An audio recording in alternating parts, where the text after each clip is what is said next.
Que el Señor nos bendiga en esta tarde, una tarde maravillosa. Se ven hermosos juntos. Yo le decía al hermano Juanito que los quería tener a todos juntitos, por eso juntamos las sillas. Es una excusa que está mojado allá y los queríamos tener a todos reunidos. Se ven maravillosos, se ven hermosos juntos y esperemos que Dios sea hablando a nuestras vidas. Dejemos toda cosa que de lado, todo pensamiento extraño y podamos concentrarnos en lo que Dios quiere hablarnos en esta tarde. Sabemos que todos y cada uno de ustedes tiene problemas, tiene dificultades, unos más que otros. Y quería hacerle una consulta si usted sabe lo que es un ultimátum.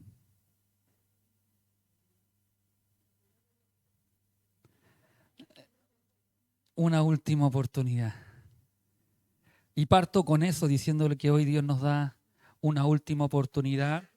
¿Y por qué se lo digo? Porque hoy en día se levantan ministerios, se levantan predicadores, se levantan personas que enseñan y están hablando de un Dios de amor, de un Dios de que no va a haber castigo, que el infierno no existe, que hay cosas que nunca van a ocurrir, que Dios es tan lleno de amor, de misericordia, que nunca van a ocurrir ciertas cosas. Y al ver la Escritura, me doy cuenta de que eso es algo totalmente equivocado. Es algo que si hasta aquí Dios no ha hecho, no nos ha consumido, es solamente por su misericordia. Y quiero invitarlos a abrir sus Biblias en el libro de Jeremías, capítulo 29, del versículo 10 al 14. Dios nos va a hablar de algo que sucedió en el pueblo de Israel. Algo que le ocurrió a ellos y a aquellos hombres que confiaban y creían que Dios nunca los iba a castigar. A hombres que pensaban que Dios siempre iba a tenderles una mano. Y Dios no les castiga como aquel proverbio en el cual dice que aquel hombre que no castiga es porque no ama, sino que al contrario, Dios castigó a su pueblo. Dios nos castiga a nosotros porque nos ama. Amén. Si no, la Escritura diría que somos si no tuviéramos castigo.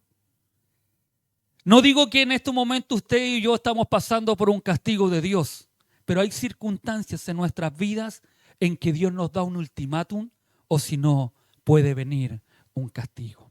Amén. ¿Ya lo encontró?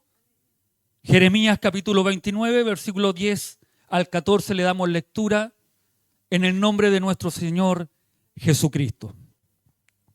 Porque así dijo Jehová, cuando en Babilonia se cumplan los 70 años, yo os visitaré y despertaré sobre vosotros mi buena palabra para haceros volver a este lugar.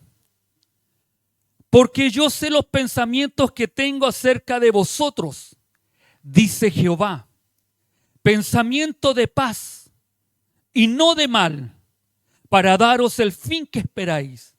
Entonces me invocaréis y vendréis y oraréis a mí y yo os oiré. Y me buscaréis y me hallaréis, porque me buscaréis de todo vuestro corazón. Y seré hallado por vosotros, dice Jehová, y haré volver vuestra cautividad y os reuniré de todas las naciones y de todos los lugares a donde os arrojé, dice Jehová, y os haré volver al lugar de donde os hice llevar. Amén. Bendito es el nombre del Señor. Si hay algo que me encanta es que partimos diciendo y hablando de una corrección que Dios hace, pero a través de eso Dios también nos da la salida, nos da la promesa, nos da una esperanza para este mundo. Si hay cosas que nosotros debemos tener claro, que hay esperanza para nosotros. Aunque les dije en un principio que hay un ultimátum, pero hay una esperanza a través de eso. Amén. Dos son las actitudes que tenían estos judíos. La primera era la vana confianza. Los judíos se reían al principio de las amenazas de Dios, confiados en que pronto retornarían, ya que habían falsos profetas que se levantaban en ese tiempo, y uno de ellos era Hananías, que incluso quebró el yugo con el cual estaba Jeremías y dijo que en 2 años Dios iba a hacer volver al pueblo desde Babilonia. Jeremías lo queda mirando y le dice, eso no está bien. No crean a aquellos falsos profetas. Ellos tenían una actitud, el pueblo de Israel tenía una actitud en la cual decía, no, si Dios no me va a castigar, si no soy tan malo. Si yo intento hacer la voluntad del Señor. Si yo intento agradar a Dios. No, si igual nos juntamos, hacemos nuestras reuniones, porque seguían haciendo los ritos de ellos. Seguían reuniéndose. Dios les levantó reyes y ellos conocían la historia del pueblo de Israel más que ninguno de nosotros.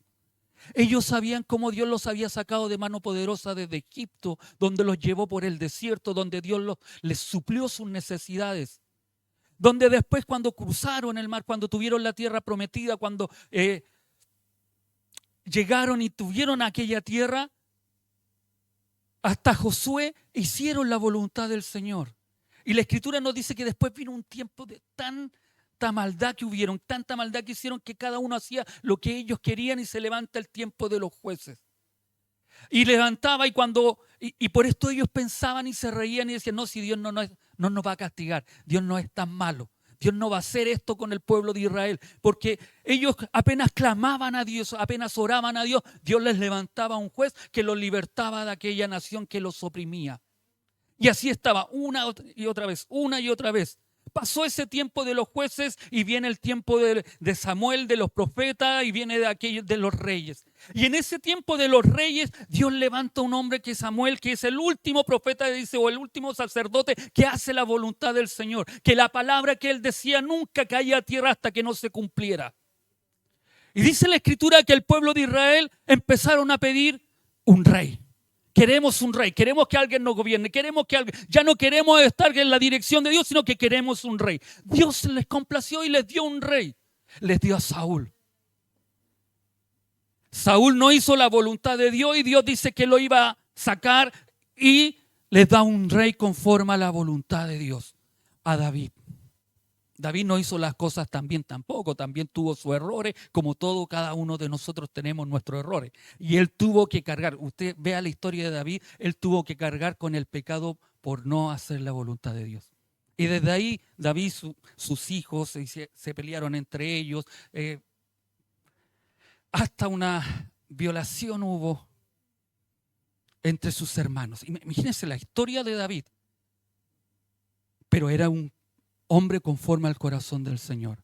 Después de eso viene Salomón, el que era magnífico en sabiduría como ningún otro. Todos los reyes iban a consultarle porque no había sabiduría más que él. Pero igual equivocó el rumbo. Igual se equivocó, tenía tantas mujeres que alguna de ellas lo llevó por el mal camino. Y usted sabe que las mujeres que a veces uno...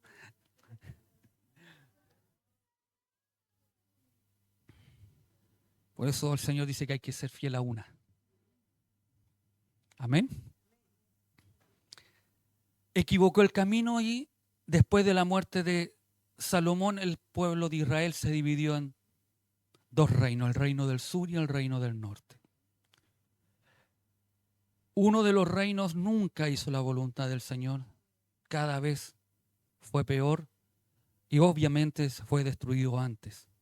Pero hubo un reino que a veces levantaba un rey que hacía la voluntad de Dios, buscaba de Dios, y el rey siguiente ya no lo hacía. Y así se llevaron hasta que Dios dice, ya esto no da para más. Y son los versículos que hemos leído hoy día. Dios, no digo que se cansó, Dios hace todo para que su pueblo pueda recapacitar. Todo para que el pueblo pueda entender y reflexionar que no hay a nadie más que podamos buscar sino a Dios y hacer lo que Dios nos manda hacer. No nos olvidemos, lo primero que ellos tenían era confianza que Dios no iba a hacer nada.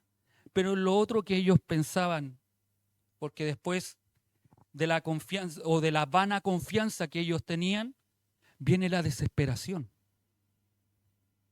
Cuando arrojan, decía, aquella confianza, se entregaron al inconsolable desaliento y desconsuelo, que es lo que a veces cada uno de nosotros vivimos. En un momento podemos confiar, creer, tener fe en Dios, pero cuando vemos que Dios no responde, cuando vemos que no se hace lo que yo quiero, porque a veces somos de esa forma, y nos empezamos a desalentar, nos empezamos a preocupar, empezamos a creer de que Dios no nos ama, empezamos a creer de que Dios no está con nosotros. Empieza el desaliento y este pueblo se desalentó. Este pueblo fue llevado cautivo y es ahí donde Jeremías, o Dios le dice a Jeremías, escribe esto. Mándale esta carta a los cautivos. Y esto es maravilloso. Ellos estaban viviendo en el cautiverio en Babilonia como resultado de su propio pecado. Ellos le habían dado la espalda a Dios. Prefirieron creer en mentiras, como ellos habían escogido un mal camino. Los llevaría a la destrucción. Ahora tendrían que pasar muchos años de disciplina. Estas palabras formaban parte de una carta para los israelitas que habían sido desterrados de Jerusalén a Babilonia. En ella Dios les dijo que estarían en Babilonia durante mucho tiempo y que en vista de eso construyeran casas. Mire que a pesar del problema, a pesar de la dificultad, a pesar de lo que ellos estaban pasando y viviendo, Dios le dice a Jeremías, si usted lee el capítulo 29 en su hogar, se va a dar cuenta que Dios le dice a Jeremías que ellos construyeran casas, plantaran jardines y viñas, formaran familias, se casaran los hijos y sus hijas se casaran. Más encima les dice, ora por la ciudad donde vas a estar, por los gobernantes. Y mientras estés ahí, yo les voy a dar paz. Mire la protección de Dios, el cuidado de Dios, aunque hayan sido llevados cautivos. No todos hacían lo malo ante Dios. No nos olvidemos que cuando llevaron cautivo, habían 4 jóvenes que relata el libro de Daniel, que nos dejan con los pelos de punta. Su pasión, sus doctrinas, su convicción en servir a Dios. Nosotros no nos mezclamos con la comida del rey, no adoramos, sino que nosotros comeremos esas legumbres que yo les conté lo que sucedió cuando la pastora se nos fue. Pero Dios añadió, cuando se cumplan 70 años en Babilonia, yo dirigí mi atención a ustedes y cumpliré mi promesa trayéndolos de vuelta a este lugar, es decir, a Jerusalén. Así Dios les aseguró que no se olvidaría de ellos y que su esperanza de volver a su tierra se haría realidad. Dios cumplió su promesa, tal como lo había dicho. El rey persa Ciro conquistó Babilonia y entonces Ciro me permitió que los judíos regresaran a su tierra después de 70 años desterrados, volvían a estar en Jerusalén. El hecho de que la promesa de Jeremías 29:11 que nosotros leímos se haya cumplido nos llena de confianza. Hermano, hermana, si hay algo que a nosotros nos debe llenar de confianza, es que Dios cumple sus promesas. Nosotros podemos desconocer, pensar que Dios no va a cumplir por el tiempo que ha pasado, pero Dios cumple sus promesas. Dios cumplirá todas las demás promesas que ha hecho, como la de traer paz a toda la tierra por medio del reino de Dios en manos de Jesucristo. Usted, si lee el Salmo 37, 10, 11, Isaías, Mateo, va a ver las promesas de Dios hacia la tierra. Dios traerá paz y tranquilidad. El profeta Jeremías profetizaba en los momentos más difíciles de Israel.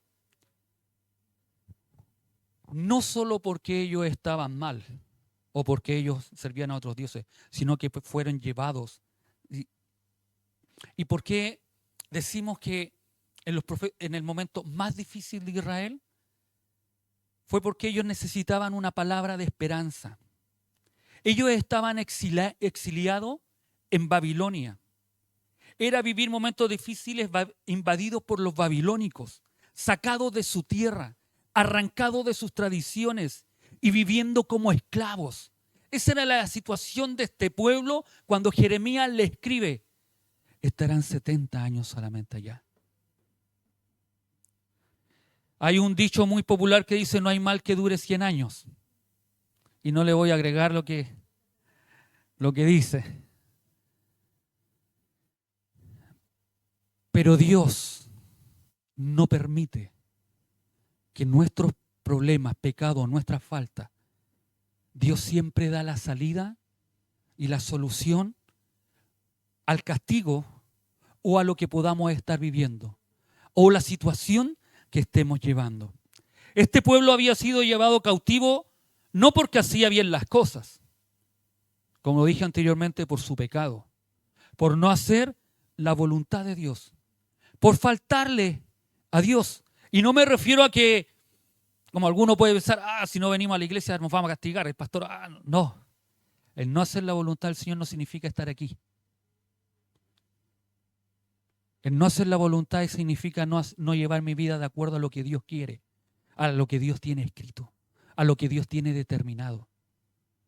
Puedes venir todos los días a la iglesia, como se ha visto en más de alguna ocasión, de personas que pueden llenar, no faltar nunca, pero su vida aquí es una y en su hogar es otra. Cuidado con eso. Espero que usted nunca ponga excusa, no, yo para ser como los que están. No, usted es usted. Cada uno de ustedes tiene una relación personal con Dios. A cada uno de Dios le va a pedir cuenta, no por lo que hace tu papá o tu mamá, sino por lo que tú haces ante Dios. Y eso nosotros debemos tenerlo claro. Y si no lo tenía claro, hoy día se lo aclaro. Amén. Por más que la Isabelita ore, si estos dos chicos que tocan maravilloso no se someten a Dios, de nada sirve. Tienen que hacer la voluntad de Dios. Amén. En medio de esas circunstancias, Dios envía esta palabra de consuelo para su pueblo. La pregunta es: ¿cuáles son las circunstancias que tú y yo estamos viviendo? ¿Qué estamos pasando? Ellos estaban en exilio, estaban en una nación extranjera. Les pedían que sirvieran a sus dioses, que adoraran a sus dioses. No nos olvidemos que Nabucodonosor levanta una estatua en la cual lo único que quería que se postraran ante él. ¿Y se acuerda usted la historia de aquellos 3 jóvenes que dijeron: no, nosotros aunque nos quemes, aunque no te adoraremos? Hay al único Dios que nosotros adoraremos, y estando aún ahí. Y lo más penoso era que cuando iban las personas, y de hecho el grupo ABBA sacó una alabanza de esto, cuando los instrumentos estaban colgados en el río, porque ellos no podían tocar porque decían: no estamos allá, no estamos en Sión. Pero Dios les había dicho en su palabra que sí, que a pesar que estuvieran ahí, Él iba a estar con ellos. Y eso nos habla no solo un Dios del sector, de un Dios del lugar, nos habla un Dios que está en todo lugar, en todo momento. Y a pesar de que puedan estar pasando problemas, dificultades, Dios está ahí ayudándoles, consolándoles, alentándoles a seguir. Cásense, cultiven la tierra, hagan su vida normal, pero no se olviden, yo los voy a sacar. Mire qué maravilloso. Puede estar en problemas, puede estar en dificultades, y ahí es donde nosotros a veces insistimos. Alaba al Señor, busca de Dios. Aunque no veas la respuesta, sigue buscando de Dios, sigue postrándote ante Dios. Aunque no veas nada, aunque veas un monte, aunque cada día te dan más problemas, más dificultades, escucha un comentario de aquí y de allá y todo eso y te hace, en vez de subirte el ánimo, te lo baja. Hoy, aliéntate, porque hay promesa de Dios. Amén.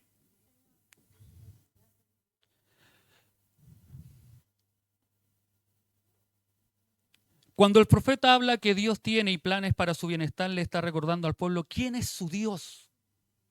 Y este es un buen momento para que recordemos quién es nuestro Dios, la grandeza que Él tiene. Y esto me encanta porque el Señor le dice: así dice Jehová. Así digo yo, el Dios Todopoderoso, esto es lo que haré con ustedes, esto es lo que les pasará a ustedes. Pero después vendrá el reposo. Amén. Jeremías 29 del 11 al 14 dice, solo yo sé los planes que tengo para ustedes. Son planes para su bien y no para su mal, para que tengan un futuro lleno de esperanza. Este verso de Jeremías es el favorito de mucha gente. Es una bella pepita escondida dentro de un pasaje que es triste. No podemos decir, y ahí es donde nosotros lo sacamos del contexto cuando decimos, no, todo bien, no. Lo que estaban viviendo es lo que yo les conté anteriormente. Ellos estaban en el exilio, ellos estaban pasándola mal, ellos estaban recordando más encima como esclavos oprimidos ahí, y más encima sin casa, sin hogar, sin nada. Más. Y el Señor les dice, ¿saben qué? A pesar de lo que ustedes están viviendo, los planes que tengo para ustedes son de bien y no de mal. ¿Sabes que lo que tú estás pasando, viviendo, no es casualidad? Dios a veces permite que pasemos situaciones difíciles en nuestras vidas y no es porque Dios sea malo, es porque Dios quiere sacar un bien en nuestras vidas. Pero pastor, ¿cómo dice eso usted? Como usted no sufre, como usted no está pasando lo que yo estoy pasando, como a usted no le han dado una respuesta negativa, como a usted no está viviendo eso, claro, pues es fácil decirlo. No, hermanos, la palabra de Dios nos dice, nos promete que Dios, los planes que tiene para nuestras vidas son de bien y no para su mal, para que tengan un futuro lleno de esperanza.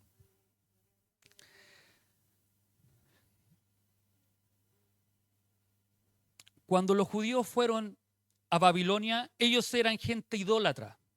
Cuando regresaron, y por eso les digo, y escuche bien, cuando ellos fueron a Babilonia cautivos, fueron llevados no bajo su benevolencia, sino que fueron llevados por opresión, eran idólatras. Servían a distintos dioses, se postraban a distintas imágenes. En vez de buscar a Dios, buscaban en otros. De hecho, ellos querían hacer alianza con Egipto para que Egipto los defendiera de los babilónicos. Y se olvidaron de buscar a Dios. A veces nosotros también como seres humanos hacemos alianza en otras partes y buscamos soluciones en otras cosas en vez de buscar a Dios. Amén. Pero a veces ocurre, y siendo un cristiano a veces vamos y golpeamos la puerta del curandero de moda para ver si nos soluciona nuestro problemita. Y no buscaban a Dios. Fueron y buscaron al ejército egipcio. Nabucodonosor los destruyó con todo. Pero así estaba el pueblo de Israel. Y así muchas veces estamos nosotros. Vamos a buscar a alguien. O buscamos en otros lados en vez de buscar a Dios. Pero cuando regresaron, y esto es maravilloso, porque ellos pasaron el proceso. Nunca más adoraron a otros ídolos. Ellos fueron limpiados, ellos fueron sanados, ellos fueron madurados durante los difíciles días del cautiverio babilónico. ¿Sabe cuál era el motivo de que Dios quería llevarlos cautivos allá? Es que ellos aprendieran a depender de solamente Dios, de nadie más. La pregunta es, ¿de quién estás dependiendo tú? Cuando ellos volvieron nuevamente a Jerusalén, y esto, si usted lee la historia, que a mí me encanta, me maravilla, me entretiene, porque veo el poder de Dios moviéndose a través de su pueblo. Dice la Escritura que cuando Nehemías pregunta cómo estaban las casas, cómo estaban los ancianos de Jerusalén, y él dice, no, mira, está todo destruido, está todo, y él se aflige en su corazón. Y el rey persa le dice, ¿qué pasa contigo, Nehemías? No es que allá, toma, y le da todos los recursos. Por eso digo que Dios hace una obra poderosa cuando hay momentos de aflicción, de angustia. Y si buscas y tocas la puerta que corresponde, Dios podrá responder. Ellos estuvieron cautivos, ellos estuvieron exiliados, ellos estuvieron en una nación que no era la de ellos, con cultura diferente, con adorar a dioses de una forma distinta a la que ellos tenían. Pero aprendieron de que el único que tenían que servir era Dios. Cuando ellos volvieron a Israel, cuando ellos volvieron a Jerusalén, levantaron las murallas, se levantaron unos diciendo no, que las torres que estaban levantando hasta una zorra, por eso digo que la podía botar. Ellos decían, y dice la Escritura que estaban con una mano en el martillo y con la otra con cuidado de que los pudieran atacar. Pero Dios proveyó de todo lo que ellos necesitaban para levantar una vez más los muros de Jerusalén. A veces cuando fallamos en nuestro andar cristiano al desobedecer a Dios o ceder a nuestros impulsos carnales, nos molestamos con nosotros mismos. Nosotros con frecuencia sentimos estas mismas emociones y se las proyectamos a Dios. Decimos, Dios debe estar molesto conmigo. El pueblo de Israel pensó que Dios estaba molesto con ellos. En realidad razonamos, Dios de seguro que ya no me ama. ¿Cuántas veces a lo mejor lo hemos dicho? Dios ya no me ama, Dios no me responde. ¿Por qué me comí? No se comió un gusanito. No es por eso que Dios no nos ama. Dios sigue amando. Nosotros podemos estar pasando por una experiencia desagradable, pero eso no significa que los pensamientos de Dios hacia nosotros, hacia ti, sean malos. La gente a la cual Jeremías le estaba escribiendo sentía que tal vez Dios estaba molesto con ellos. Y en justa medida, Dios debería haber estado molesto. Como a lo mejor Dios podría estar molesto con nosotros en esta tarde. Y con justa medida podría estar molesto. Amén. Pero el profeta Jeremías le está asegurando que los pensamientos de Dios hacia sus hijos eran siempre pensamientos de paz y no de mal. Y eso también es verdad para cada uno de nosotros. Dios te ama. Los pensamientos de Dios hacia ti son de paz y Él está usando estas circunstancias para llevar a cabo su plan eterno en cada uno de nosotros. Lo hizo con el pueblo de Israel llevándolo cautivo. Y ellos aprendieron la lección y nunca más ellos han buscado otro Dios. Por eso a ellos les cuesta entender y comprender de que Jesucristo es Dios. Porque ellos tuvieron esa lección, aprendieron y fueron pasando generación tras generación. Hay que servir, hay un solo Dios y ese es el Dios todopoderoso, creador del cielo y la tierra. Por eso ellos no pueden entender muchas veces que Jesucristo es Dios, que el Espíritu Santo es Dios. Amén. No un Dios distinto, diferente, no, un Dios en tres personas. Bendita Trinidad. Bendito Espíritu Santo y bendito Jesucristo que murió por cada uno de nosotros. Ellos pudieron comprender. Hermano, hermana, visita que está en esta tarde, y que no son visitas, sí. Yo normalmente digo que la visita es un día, pero ustedes ya llevan mucho tiempo, los conozco desde a muchos de ustedes desde niños, a algunos los he presentado y he presentado sus hijos, así que para mí ya no son visitas. Pero es importante que puedan hacer la voluntad de Dios. Reflexionar y a lo mejor decir lo que estoy pasando es por mi terquedad. Mire,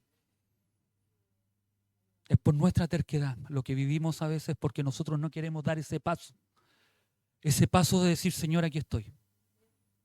¿Y por qué se lo digo? Porque el versículo 12 comienza diciendo lo que ellos debían hacer, lo que ellos debían realizar como pueblo, lo que ellos iban a realizar después de 70 años. Imagínense, 70 años atrás, el profeta Jeremías le está diciendo, ustedes después de 70 años van a hacer lo siguiente, porque así dice Jehová, ustedes me invocarán. En hebreo es cara, que significa gritar, clamar a viva voz. con el fin de llamar la atención de la persona con la que se quieren comunicar. A menudo el verbo indica una comunicación prolongada. Cara puede también indicar el acto de proclamar o de anunciar y vendrá. Y esto es maravilloso. Porque cuando el Señor le está diciendo, ustedes me invocarán, ustedes gritarán. Ustedes clamarán a viva voz que me necesitan. Aquella persona que usa, y el verbo como lo manifiesta, es aquella persona que tiene una necesidad de Dios. Una necesidad. Y ellos, por eso el Señor le dice, ustedes cuando pasen los 70 años me invocarán. Ustedes gritarán a viva voz, Señor, te necesitamos. Hacemos esta declaración. Estamos anunciando que te necesito en mi vida, que ya me he conducido, que ya he hecho lo que yo he querido. Me he andado por aquí, por allá, no he hecho tu voluntad. Estuvimos oprimidos porque nuestro pecado nos condenó a estar acá, pero ya no quiero más esta situación y hoy te invoco, Señor, porque tú eres el único que nos puede sacar de este lugar. Eso es lo que el Señor le está diciendo al pueblo de Israel. Y no, Señor, mira a mí. No. No lo está diciendo de esa forma. Lo está diciendo que tenemos una necesidad. Yo no sé si alguno de ustedes ha tenido una necesidad a veces. O cuando necesita comunicarse con uno de sus hijos, como lo grita en la casa. Cuando sus hijos están haciendo maldades o están peleando, ¡Jonah!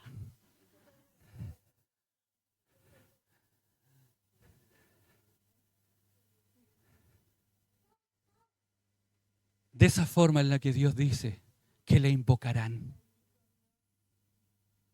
que mirarán su condición y dirán, Señor, ya no puedo más. Aquí estoy. Te necesitamos, nos rendimos a ti. Ya no quiero seguir con la vida que llevo, que me llevó a estar cautivo, me llevó a estar esclavo, me llevó a estar preso, me llevó a que todo lo que trabajara tenía que igual después pagarle el impuesto al rey. Yo ya no quiero eso, Señor. Yo quiero una vida diferente, una vida cambiada. Yo quiero estar allá en Sión, donde estaba tu presencia. Yo quiero estar allá. Yo quiero vivir tranquilo, yo quiero tener paz, yo quiero tener tranquilidad. Eso es lo que le está diciendo. Y no solo eso, está diciendo, por esto es tan hermoso este versículo. Entonces ustedes, y esto es maravilloso porque los de ustedes eran unos viejitos, 70 años, y estaban sus hijos, y estaban las generaciones, y todos ustedes me invocarán y vendrán a suplicarme, vendrán a rogarme, Señor, te necesito. ¿Cuántas veces ha hecho esa oración? Pero no solo de labios, sino que salga aquí de las entrañas. Quizá muchas veces ustedes han llorado, han clamado y decirle, Señor, te necesito. Pero Dios quiere hoy día que ustedes le puedan gritar, que puedan ya rendir sus vidas completamente a Cristo. Y esto es maravilloso, porque dice, y este yo no es el yo del pastor, no es el yo de Jeremías, es el yo del Señor, el amo, dueño, el creador de todas las cosas. Dice, y yo los escucharé. Qué maravilloso saber. Cantábamos que quebranta nuestro corazón, Señor. Un corazón quebrantado, vamos delante de su presencia. Y cuando quebrantamos nuestro corazón, Dios nos escucha. Decíamos en los primeros coritos, Dios no rechaza un corazón que es quebrantado a Cristo. Me buscarán, mire, y me encontrarán. Cuando me busquen de todo corazón. En estos pasajes está implícita la búsqueda de Dios, que supone un nivel de intensidad superior a lo que podría llamarse oración ordinaria. La palabra buscar, junto con la frase de todo corazón, sugiere un fervor casi vehemente. Buscar en hebreo es darash. Sugiere la persecución de un objetivo deseado. También implica diligencia en el proceso mismo. ¿Sabe lo que significa buscar? ¿Se le ha perdido alguna vez su hijo por unos momentos? Los que han perdido a su hijo por unos momentos, ¿cómo se desesperan? Llaman a todos para que le ayuden a buscarlo. Yo recuerdo que estábamos en las conferencias y se había quedado dormida la Agustina, ¿no? Los que fuimos, no conferencia, la activa. ¿Se acuerdan? Los que fueron los jóvenes. Y sabía que la Antonia estaba durmiendo. Pero la familia de la Antonia buscaba con desespero a la pequeña, de la Agustina. Sí. La Agustina la conocen, la chica de Ancud, la pequeñita, la nieta de la pastora María Isabel con el pastor Bernardo. Ella se había quedado dormida, jugó todo el día, estaba muy cansada y se quedó dormida. Y a la hora del culto la buscaban y no la encontraban en ningún lado. Y la familia quería que todos ayudáramos a buscar a la Agustina. Y de esa forma, dice la Escritura, me buscaréis con desespero. Me buscaréis con anhelo. No, como le dije anteriormente, con una oración ordinaria o que a veces trivial o que nosotros cliché que tenemos. Señor, ayúdame porque te necesito. No, Dios quiere que uno vaya más allá. ¿Cómo estás buscando al Señor? ¿Cómo estás buscándolo? ¿Se acuerdan lo que dijo Moisés? Yo de aquí no me muevo si tu presencia no me acompaña. Ojalá nosotros pudiéramos, Señor, yo te necesito tanto que de aquí no me voy a mover hasta que tú no me respondas. Y a lo mejor tendríamos un avivamiento como en el Estados Unidos, estando todo día y noche hasta que Dios nos responda aquí, adorando y bendiciendo, llorando y buscando el rostro del Señor. Si dijéramos, Señor, hasta que tú no nos levantas, hasta que tú no respondas, yo no me voy a mover de aquí. Lo decimos como cliché, pero no lo hacemos. Nuestra insistencia no es tanto como debiera ser. Amén. El Señor sigue diciéndole, me dejaré hallar de ustedes, declara el Señor. Es decir, Él no se va a negar, Él va a estar ahí. Y cuando ustedes lo busquen, cuando yo lo busque, me dejaré hallar de ustedes. Declara el Señor y restauraré su bienestar. Y esto es maravilloso. Porque cuando el Señor, nosotros encontramos al Señor, cuando rendimos nuestras vidas al Señor, cuando decimos ya no más yo, que Cristo reina en mí, el Señor le dice, y restauraré su bienestar. Y los reuniré de todas las naciones y de todos los lugares a donde los expulsé. Declara nuevamente el Señor, y los traeré de nuevo al lugar desde donde los envié al destierro. El Señor, y no me refiero a esa prosperidad material que muchos piensan y que este versículo lo tergiversan. Más que la sanidad o el bienestar material, hay un bienestar que cada uno de nosotros necesitamos, que es de espíritu. Que es de espíritu. Y cuando estamos conectados con el Señor, nos pueden estar pasando las cosas más difíciles, pero estamos en paz. Amén. Y ahí es donde a veces no lo entienden en el trabajo. ¿Por qué se ríe? ¿Por qué anda contento? Mientras todos andan tristes, preocupados. Donde todos me andan saltones diciendo me van a despedir, me van a hacer esto, esto, otro. Orlandito anda tranquilo. Como diciendo, despídanme a mí porque yo tengo paz en mi corazón. Porque si Dios me saca de aquí, Dios abrirá puerta en otro lugar. Y si no, confío en que Dios suplirá mis necesidades. Mire qué maravilloso, un hijo que confía en el Señor.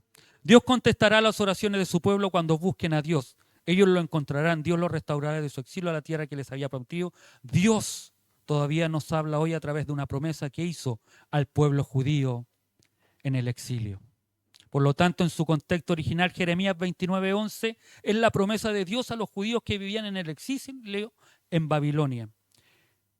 Comprender el contexto más amplio de la historia bíblica, desde Génesis hasta Apocalipsis, nos ayuda a ver que las promesas de Dios como creyentes, el plan de Dios para nosotros es llevarnos a los cielos nuevos y la tierra nueva que Él prometió. Usted me dice, sí, esa promesa o esa profecía era para ellos, pero se cumple también en nosotros, porque Dios tiene en su concepción el bienestar, el bien para cada uno de nosotros y no pensamiento de mal. Usted tiene la esperanza de que el que comenzó en vosotros la buena obra, la perfeccionará hasta el día que Cristo venga. Y luego los que han aceptado a Jesús como su Salvador y lo hicieron el Señor de sus vidas y reinarán con Cristo para siempre. Es una gran esperanza que tenemos en la promesa de Dios. Dios conoce el futuro y sus planes para nosotros son buenos y están llenos de esperanza. Mientras el Dios que conoce el futuro nos proporcione nuestra agenda y vaya con nosotros cuando realicemos su misión, tendremos esperanza ilimitada. Esto no significa que no tendremos dolor, problemas ni sufrimiento, sino que Dios nos ayudará a llegar a un final glorioso.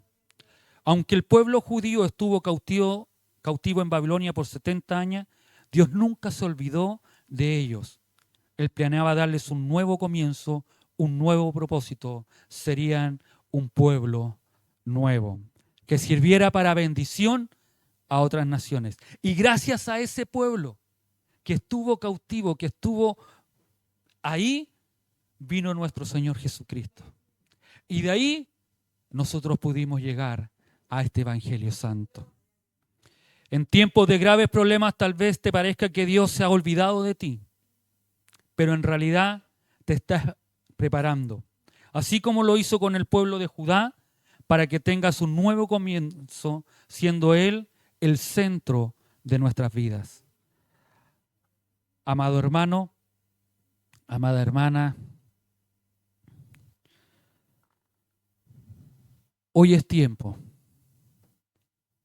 de que ya dejemos de hacer lo que estamos haciendo. Es tiempo de buscar a Dios de verdad. Vendrán tiempos difíciles, complicados, nuevas pandemias, nueva escasez. No sabemos hasta cuándo tendremos la iglesia abierta con las nuevas cosas que podrán venir. Pero de una cosa sí estoy seguro, que pueden pasar. Quiero parafrasear ese texto que dice Pablo, en el cual que pueden venir muchas cosas, pero las tempestades no me moverán del amor de Cristo. Que no es en nosotros, sino que es en Cristo Jesús. Los cristianos debemos ser no aquellos que retroceden, debemos ser de aquellos que avanzamos, que seguimos adelante, como dice el libro de Hebreos. No somos de los que retrocedemos, somos de los que avanzamos.